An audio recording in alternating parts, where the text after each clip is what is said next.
Study अकॅडमीच्या YouTube चॅनलवर तुमच्या सर्वांचं स्वागत आहे. विद्यार्थी मित्रांनो, आज आपण 30 जानेवारीचे चालू घडामोडीचे प्रश्न पाहूया. ही प्रश्नाची सिरीज UPSC, MPSC व इतर सर्व परीक्षेसाठी अत्यंत उपयोगाची सिरीज आहे. या सिरीजमध्ये आपण एक्झाम पॉईंट ऑफ एक महत्त्वाचा टॉपिक पाहतो. तर आजचा आपला महत्त्वाचा टॉपिक आहे जानेवारी महिन्याचे महत्त्वाचे दिवस. याची आपण संपूर्ण माहिती या व्हिडिओमध्ये पाहणार आहोत. चला आता आपण आपल्या चालू घडामोडीचे प्रश्न पाहूया. तर काल विचारला गेला प्रश्न, 400 ग्रँड स्लॅम एकेरी सामना जिंकणारा जगातला पहिला टेनिसपटू कोण ठरलेला आहे?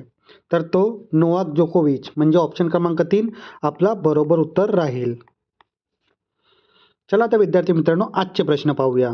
2024च्या आकड्यानुसार चांदी उत्पादनात जगात प्रथम क्रमांकावर असलेला देश कोणता?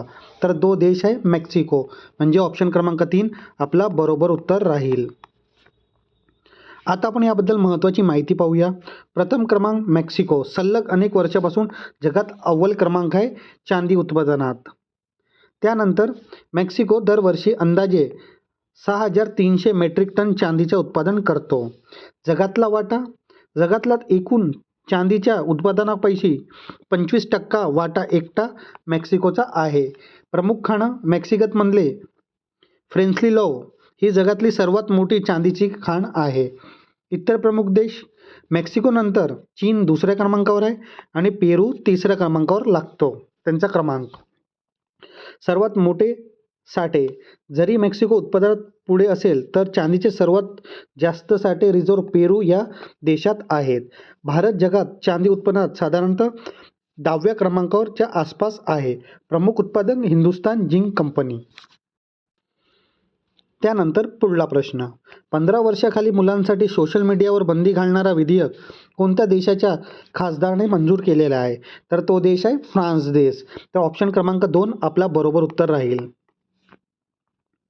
आता आपण याबद्दल माहिती पाहूया. 15 वर्षाखाली मुलांसाठी सोशल मीडियावर वापरावर बंदी. देश फ्रान्स देश. वयोमर्यादा 15 वर्षाखालील मुलांसाठी सोशल मीडियाच्या वापरात बंदी. मंजुरी जानेवारी 2026 फ्रान्सच्या नॅशनल असेंब्लीने हे विधेयक मंजूर केलं. प्रमुख उद्दिष्ट काय आहे यामागचे? मुलांच्या मानसिक आरोग्य सुरक्षित ठेवणं, सायबर बुलिंग आणि ऑनलाईन छळाला आळा घालणे, मुलांना स्क्रीन टाईम कमी करून अभ्यासावर लक्ष केंद्रित करणे, शाळामधले नियम यासोबत शाळांमधले आणि मोबाईल फोनचा वापर पूर्णपणे बंदी घालण्याचा प्रस्ताव आहे. दंडात्मक तरतूद, नियम न पाळल्यास सोशल मीडिया कंपनीवर त्यांच्या जागतिक उलाढालीचा 4% दंड आकारण्याची तरतूद पण आहे. इतर संदर्भ, ऑस्ट्रेलियाने नोव्हेंबर 2024 मध्ये 16 वर्षाच्या खालील मुलांसाठी असाच कायदा मंजूर केलेला आहे. तर ही खूप महत्त्वाची माहिती आहे विद्यार्थी मित्रांनो एक्झाम पॉईंट ऑफ ने. त्यानंतर पुढला प्रश्न, रेड चिप ह्या फुटवेअर ब्रँडचे कोणाचे नवीन ब्रँड अँबॅसेडर म्हणून कोणाची नियुक्ती करण्यात आलेली आहे? तर यांची म्हणजे आयुष्मान खुराना यांची नियुक्ती करण्यात आली आहे नवीन ब्रँड अँबॅसेडर म्हणून. ऑप्शन क्रमांक 3 आपला बरोबर उत्तर राहील. ब्रँड अँबॅसेडरचा पण प्रश्न MPSCमध्ये विचारण्यात जातो विद्यार्थी मित्रांनो. आता नुकतीच MPSC कंबाईनची एक्झाम झाली, तिथे ऑडी कंपनीचे ब्रँड अँबॅसेडर बद्दल माहिती विचारण्यात गेलेली होती. त्यानंतर पुढला प्रश्न, प्रजासत्ताक दिनाच्या परेडमध्ये कोणत्या राज्याच्या चित्राने अव्वल क्रमांक पटकावलेला आहे? तो आपला महाराष्ट्र राज्य आहे, म्हणजे ऑप्शन क्रमांक 4 आपला बरोबर उत्तर राहील. आता याबद्दल आपण माहिती पाहूया. 2026च्या 77व्या प्रजासत्ताक दिनानिमित्त कोणत्या चित्ररथला पुरस्कार मिळाला त्याबद्दल माहिती पाहूया. प्रथम क्रमांक अव्वल क्रमांक कोणा पटकावलेला? महाराष्ट्र. परीक्षक समितीच्या निर्णयानुसार.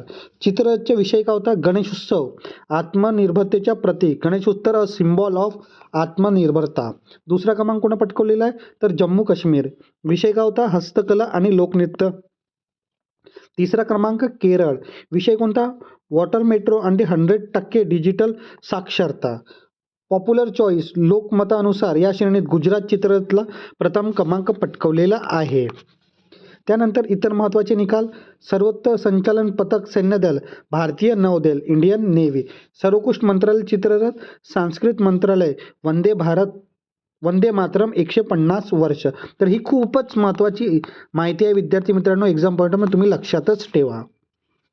त्यानंतर पुढला प्रश्न, जगातला सर्वात मोठा compressed energy air energy stores CAES plant कोणत्या देशाने कार्यान्वित केला आहे? तर तो जे देश आहे चायना, म्हणजे ऑप्शन क्रमांक 3 आपला बरोबर उत्तर राहील. आता आपण याबद्दल माहिती पाहूया. जगातला सर्वात मोठा कॉम्प्रेस्ड एअर एनर्जी स्टोरेज प्रकल्प, प्रमुख देश चीन, विशेष ठिकाण पूर्व चीनमधला जिआँग प्रांत आणि हुयान शहर. विक्रमी क्षमता, या प्लॅनची क्षमता 600 मेगावॅट आहे. साठवणूक क्षमता, या प्रकल्प 2400 मेगावॅट तास ऊर्जा साठवू शकतो, जो जगातला एकमेव विक्रम ठरलेला आहे. एअर पॉवर बॅक, हा प्लांट जमिनाखाली मिठाच्या नैसर्गिक गुहाचा सॉल्ट कन्व्हेन्सचा वापर बॅटरी प्रमाणे हवा साठवण्यासाठी करतो. अँटीबॉइड तंत्रज्ञान, या मध्ये हवा कॉम्प्रेस करताना निर्माण होणारी उष्णता साठवून ठेवली जाते आणि वीज निर्मितीसाठी पुन्हा वापरली जाते, त्यामुळे प्रदूषण होत नाही. तर ही महत्त्वाची माहिती आहे विद्यार्थी मित्रांनो. उच्च कार्यक्षमता रूपांतरण दर, या प्लांटची कार्यक्षमता 71% आहे, जे CAES तंत्रज्ञानामध्ये जागतिक स्तरावर सर्वोच्च मानली जाते. पर्यावरण आणि सामाजिक फायदे, वीज पुरवठा, या प्रकल्प दरवर्षी 6 लाख घरांची विजेची गरज भागवू शकतो. कार्बन उत्सर्जन, यामुळे दरवर्षी 5.2 लाख टन CO2 उत्सर्जन कमी होण्यात मदत मिळेल. तर ही माहिती याबद्दल. त्यानंतर पुढला प्रश्न, कोणत्या राज्याने समान नागरी संहिता सुधारणा अध्यादेश 2026 लागू केलेला आहे? तर तो राज्य आहे उत्तराखंड, म्हणजे ऑप्शन क्रमांक 4 आपला बरोबर उत्तर राहील. त्यानंतर पुढला प्रश्न, विशाखापट्टणम रेल्वे स्थानकावर तैनात करण्यात आलेले नवीन मानवीय रोबोटचं नाव काय आहे? तर या रोबोटचं नाव आहे AES अर्जुन, तर ऑप्शन क्रमांक 4 आपला बरोबर उत्तर राहील. आता आपण याबद्दल माहिती पाहूया. AAC अर्जुन रोबोट, स्थान विशाखापट्टणम रेल्वे स्थानक आंध्र प्रदेश. स्वरूप प्रगत मानवीय ह्युमनॉइड रोबोट आहे. विभाग रेल्वे सुरक्षा दल RPF द्वारा तैनात. प्रमुख कार्य प्लॅटफॉर्मवर गस्त घालणे, गर्दी नियंत्रण करणे आणि सुरक्षा निरीक्षण करणे. तंत्रज्ञान कृत्रिम बुद्धिमत्ता AI आणि फेस रिकग्निशन, चेहरा ओळखणे. भाषा कोणकोणती येते? हिंदी, इंग्रजी आणि तेलुगू भाषेत तो संवाद करू शकतो. वैशिष्ट्य पूर्णपणे स्वदेशी बनावटचा हा रोबोट आहे. तर ही खूपच महत्त्वाची माहिती आहे एक्झाम पॉईंट ऑफ व्ह्यूने. त्यानंतर पुढला प्रश्न, दरवर्षी आंतरराष्ट्रीय डेटा गोपनीयता दिवस कधी साजरा केला जातो? तर तो 28 जानेवारीला साजरा करण्यात येतो, म्हणजे ऑप्शन क्रमांक 3 आपला बरोबर उत्तर राहील. त्यानंतर पुढला प्रश्न, ACASA इंडिया हा डिजिटल प्लॅटफॉर्म खालीलपैकी कोणत्या संस्थांनी मिळून लॉन्च केलेला आहे? तर ही संस्था आहे ICAR आणि BISA कमिटी, म्हणजे ऑप्शन क्रमांक 2 आपला बरोबर उत्तर राहील. आता आपण याबद्दल माहिती पाहूया. ACASA इंडिया प्लॅटफॉर्म, मुख्य भागीदारी ICAR भारतीय कृषी संशोधन परिषद आणि BISA Bloomberg institute for south Asia. पूर्ण नाव फुल फॉर्म काय? Atlas of climate adaptation in India agriculture. मुख्य उद्देश काय? हवामान अनुकूलन, हवामान बदलामुळे शेतीवर होणारे जोखीमचे विश्लेषण करणे आणि उपाय सुचवणे. डिजिटल स्वरूप, हा एक वेब आधारित नकाशा ॲटलस आहे, जो जिल्हा स्तरावर हवामानाची माहिती देतो. व्याप्ती 15 प्रमुख पिके आणि 6 पशुधन प्रजातीच्या हवामान लवचिकवर लक्ष केंद्रित करणे.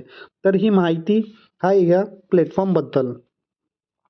त्यानंतर पुढला प्रश्न, महात्मा गांधीची पुण्यतिथी आणि हुतात्मा दिवस दरवर्षी कोणत्या तारखेला पाळला जातो? तर ती तारीख आहे 30 जानेवारी, म्हणजे ऑप्शन क्रमांक 4 आपला बरोबर उत्तर राहील. आता विद्यार्थी मित्रांनो, आपण आपल्या सिरीजमध्ये एक्झाम पॉईंट ऑफ एक महत्त्वाचा टॉपिक पाहतो. तर आजचा आपला महत्त्वाचा टॉपिक आहे महत्त्वाचे जानेवारी महिन्याचे दिवस. तुम्ही आता नुकतीच MPSCची एक्झाम दिली असेल, तिथे जागतिक संगीत दिवसबद्दल प्रश्न होता विद्यार्थी मित्रांनो. तर हे महत्त्वाचे दिवस तुम्ही लक्षात ठेवा, तुम्हाला येणाऱ्या एक्झाममध्ये याबद्दल प्रश्न असू शकतो.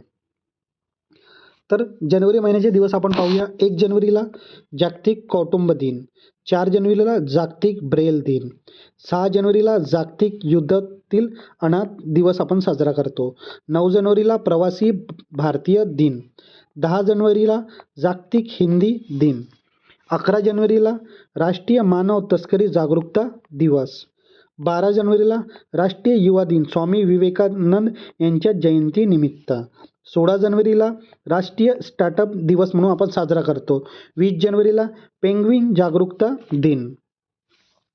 त्यानंतर 23 जानेवारीला पराक्रम दिवस नेताजी सुभाषचंद्र बोस यांच्या जयंतीनिमित्त.